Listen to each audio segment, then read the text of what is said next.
In this video, we'll review our discussion on U.S. citizenship. So we're going to answer the question, how am I a citizen? Or how do I become a citizen? So the 14th Amendment in the U.S. Constitution actually tells us how we can become citizens or how we are citizens. It states all persons born or naturalized in the United States are citizens of the United States.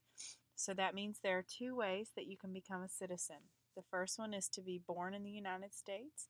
The second one is to be naturalized in the United States. So if you're born in the U.S., you are a citizen automatically. And obviously, if you become a naturalized citizen, you were not born in the United States. To be considered born in the U.S., it happens in two ways. First, if you are born on your U.S. soil, and there are several different meanings of that, and we'll discuss those, but basically being born on U.S. soil. The second way is to be considered birth by blood, and we'll talk about what that means. So if you are a citizen by your birthplace, this means that you were born on U.S. soil. There are actually three ways that this can happen. First, if you are born in one of the 50 states. So that would include Hawaii, Alaska, Texas, California, Virginia, North Carolina, South Carolina, and obviously the list goes on. If you are born on a U.S. military base, the U.S. actually has military bases throughout the world. And if you are born, like if the parents are in the military and they're living on the military base and you're born there, you are considered to be a U.S. citizen. And I gave the example of a friend of mine being born on a U.S. military base in Japan. So she is considered a U.S. citizen.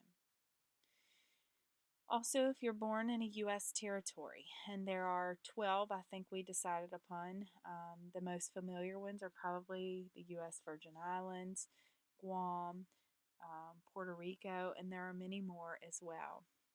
And the example I gave for that one is John McCain was actually born on the Panama Canal. You can also be considered a U.S. citizen if you are born to blood of a U.S. citizen. So no matter where, this would mean no matter where you are born in the world, if you're born to a U.S. mother, you are a citizen at birth. There are certain cases of if the father is a U.S. citizen but the mother is not, but that does get complicated, and it's very dependent on each situation. Lastly, if you're not born in the United States, you can become a citizen through the process of naturalization. So that means a person immigrates to the United States and they become a citizen through the process. And that process does include a test at the end.